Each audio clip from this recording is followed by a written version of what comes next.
Баршаңызға қайырлы күн, саламатсыздар ма? Бүгін біз сіздермен 100-ші сабақтың есептерін шығаратын боламыз. Видеоны соңына дейін көріп, қазақша контенттің дамуына үлес қосып қойыңыздар. Бірінші есеп. Фотосуретші объективтен дәл алдында түзу орналасқан текшені көрді. Текше суреттегі жазбадан құрастырылған дейік. Жазбада А, Б, С, Д, Е, Ф әріптер берілген. Әріптер текшенің қай жағында болады? Дәлелде. Сол жағында, оң, жоғары, төмен жағында ма? Мінекей текше, оның жазбасы. Текшеге қарайтын болсақ, А әріпі алдыңғы жағында тұр.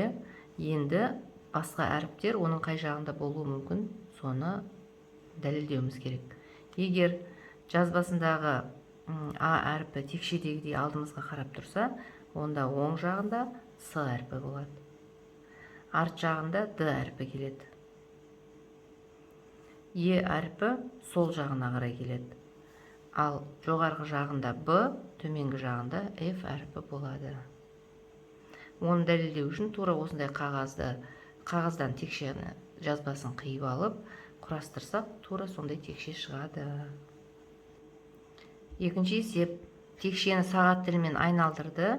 Үшінші рет айналдырғанда қай сурет сәйкес келеді? Мінекей текшелер айналдыру керек. Сонда мына жерде тұрған суреттердің қайсы сәйкес келеді, соны анықтауымыз керек. Бірінші текше. Егер оны былай қарай айналдыратын болсақ, біздің қар ұлпамыз мына жаққа келеді, мінекей. Егер оны тағы бір рет айналдыратын болсақ, онда ұлпамыз артқа кетеді, ақ қаламыз бұның орнына келеді.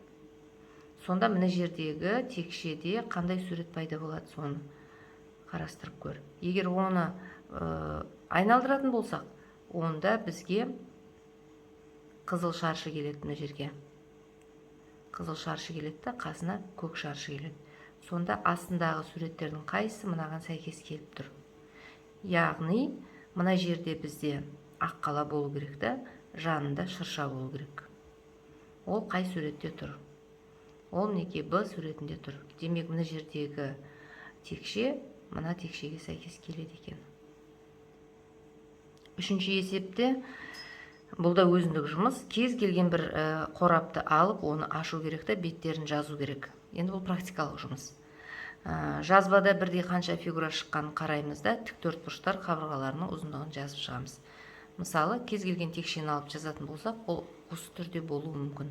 Осы жерде қанша фигура шыққанын қарайық. 1, 2, 3, 4, 5, 6 фигура шықты. Неге 6 фигура? Өйткені олар текшенің жақтары, ал текшеде 6 жақ болады. Енді олардың ішінде бірдейлері қайсы? Қарама-қарсы жақтары тең болады деген қағидаға сүйенеміз. Мынаған қарама-қарсы екеуі бірдей, мынаған қарама-қарсы екеуі бірдей, мынаған қарама-қарсы екеуі бірдей. Болғаннан кейін тіктөртбұрыштардың қабырғаларының ұзындықтарын өлшеп жазамыз. Мінекей, мына қабырғаны қанша болса, оған қарама-қарсы жатқан қабырғаның бәрі тең болады. Мына қабырға қанша болса, оған қарама-қарсы жатқан қабырғаның бәрі тең болып шығады. Оны өлшеп, дәптерге жазу керек. Бесінші есеп. Есепті әртүрлі тәсілмен шығар, қандай тәсіл ыңғайлы, неліктен? Осы сұрақтарға жауап беру үшін әуелі есепті оқиық. Фотосуретші әр апта сайын мектепке 5 рет барады. Әр барғанда ол 30 баладан суреттерге түсіреді. Ол 4 апта қанша баланы фотосуретке түсіреді? Осы есептің әуелі шартын құрайық, сосын шешуін әртүрлі тәсілмен шығарамыз. Мінекей есептің шартын құрып алдық. 1 апта дегеніміз ол 7 күн. Әр аптада 5 рет барады екен. Әр барғанда 30 баланы фотосуретке түсіреді. Сонда 4 аптада неше баланы фотосуретке түсіреді дейді. Енді осы есепті шешіп көрейік. Әуелі әр аптада 5 рет барса, 4 аптада неше рет баратынын табуымыз керек.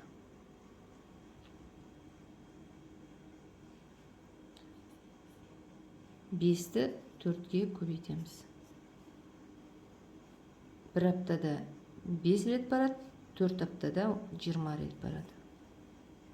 Енді әр барғанда 30 баладан фотосуретке түсірді. 20 рет барды, оның әр қайсында 30-дан. Оны табу үшін сол 20-ны 30-ға көбейтеміз. Сонда 20 рет барғанда 600 баланы фотосуретке түсірген болып шығады. Енді есепті екінші тәсілмен шығарып көрейік. Әр аптада 5 рет барса, әр барғанда 30 фотосурет түсірді. Сонда бір барғанда 30 болса, 5 ретте қанша рет түсіреді? Оны табу үшін 5-ті 30-ға көбейтеміз. Сонда 5 рет барғанда ол 150 баланы фотосуретке түсірген. Ол бір аптадағысы. Бір аптада 150 баланы фотосуретке түсірсе, 4 аптадағын табу үшін 150-ді 4-ге көбейтеміз. Сонда 600 баланы фотосуретке түсірген болып шығады. Мінекей есепті осылай екі тәсілмен шығарамыз. 6-шы есепте теңдеулерді шеш дейді. Бұл жерде 6 теңдеу берілген, олар сәл күрделірек теңдеу. Бұндай теңдеулермен бұрын біз кездескенбіз. Теңдеулерді шешу үшін әуелі ықшамдаймыз да қарапайым теңдеуге келтіреміз. Мысалы, бірінші есепте мына жерін ықшамдаймыз. Сонда бізде қарапайым теңдеу шығады. Екінші теңдеуде мына жерді ықшамдаймыз. Яғни бөлу амалын орындаймыз. Келесіде мына жер ықшамдалады, азайту амалы орындалады. Мына жерде де азайту амалы орындалып, қарапайым теңдеуге айналдырамыз. Мына жерде де сондай, мына жерде де көбейтіп, қарапайым теңдеуге айналдырамыз. Енді осы теңдеулердің бір-екеуін шығарып көрсетейін. Теңдеуді ықшамдау үшін белгісізі бар жағын көшіріп жазамыз. Теңдіктің екінші жағын ықшамдаймыз, яғни қосамыз. Қосқанда бізде 793 шығады. Неге қарапайым теңдеуге айналды? Енді y-тің мәнін табамыз. Y-тің мәнін табу үшін мына екі санды бір-біріне қосу керек.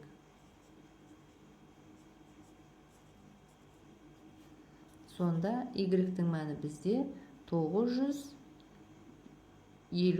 шығады. Енді тексерейік. 958-ден 165-ті азайтамыз. 620-дан 20-ға 173-ті қосамыз. Мына жақтан бізде 793 шықты. Мына жақта азайтқанда да 793 шықты. Мінекей теңдеу шықты. Бұл теңдеуде де теңдіктің оң жағын бөліп ықшамдаймыз. Бөліндінің мәні 3-ке тең. Қарапайым теңдеуді шешеміз. 3 пен 15-ті көбейту керек. Сонда А-ның мәні 45-ке тең болады. Тексеріп көрейік.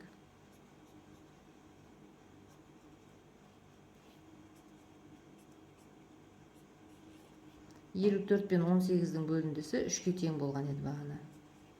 45 пен 15-дің бөліндісі 3-ке тең. Теңдеуіміз шешілді. Келесі теңдеу. Теңдіктің сол жағын сол күйі көшіріп аламыз, оң жағын ықшамдаймыз. Ықшамдағанда бізде 110 шығады.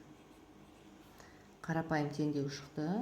Енді белгісіз санды табу үшін 110-ды 55-ке бөлеміз.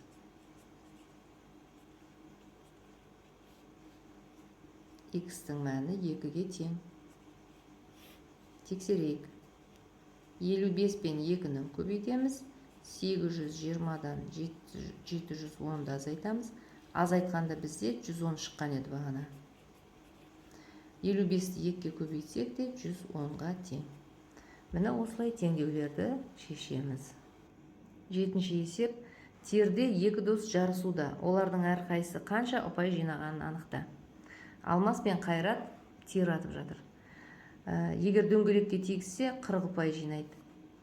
Әрбір шаршыға тигізген үшін 30 ұпай жинайды. Енді қайсысы қанша ұпай жинағанын табу үшін мына суретке қараймыз. Тигізгендер көкпен белгіленген. 40 ұпайдан бізде 3 жинады, 30 ұпайдан 3 жинады, алмас. Қайрат 40 ұпайдан 3, 30 ұпайдан 4 жинаған. Енді осыны өрнек түрінде жазып шығарып көрейік. Алмастың жинаған ұпайын есептейік. 40 ұпайдан 3 және 30 ұпайдан 3. 40 пен 3-тің көбейтіндісі 120, 30 пен 3-тің көбейтіндісі 90, сонда ол барлығы 210 ұпай жинаған. Енді Қайраттың көшеміз. Қайрат 40 ұпайдан 3 жинаған, 30 ұпайдан 4 жинаған. Мына жерде 120-ға тең, мына жеріміз 120-ға тең. Екеуін қоссақ 240. Демек, Қайрат көп ұпай жинаған болып шықты. Мына жердегі құлатқан фигураға берілетін ұпай санын өзгертіп, есепті қайта шығаруға болады. Мынаған басқа ұпай беріп, мына жердегі фигураға басқа ұпай беріп, тура жаңағы шығарған тәсіл бойынша қайта шығаруға болады. Енді 8-ші мысалға көшейік. Бірінші суретке үстінен қарағанда қай фигура сәйкес келеді? Мінекей мынау сурет тұр. Осы фигураға біз төбесінен қарап тұрмыз. Сонда бізге мына фигуралардың қайсысы сәйкес келеді? Әуелі мынандай нәрсені анықтап алайық. Мына фигура тігінен тұр, төмен қарай түскен, мынау төмен қарай түскен, мынау төмен қарай түскен. Мына екеуінің ортасында ешқандай фигура жоқ, ол жер ашық. Енді мыналардың қайсысы сәйкес келіп тұр? Мынаған қарайық. Біздің мынауымыз мына жерді бейнелеп тұр. Мына фигура шаршы мына жерді бейнелеп тұр. Мына шаршы мына жерді бейнелеп тұр. Ал енді екеуінің ортасында тағы бір текше тұр, иә? Ол текше мына жерде көрініп тұрған жоқ. Демек, А бізге сәйкес келмейді. Келесіне қарайық. Мінекей мынау тұр.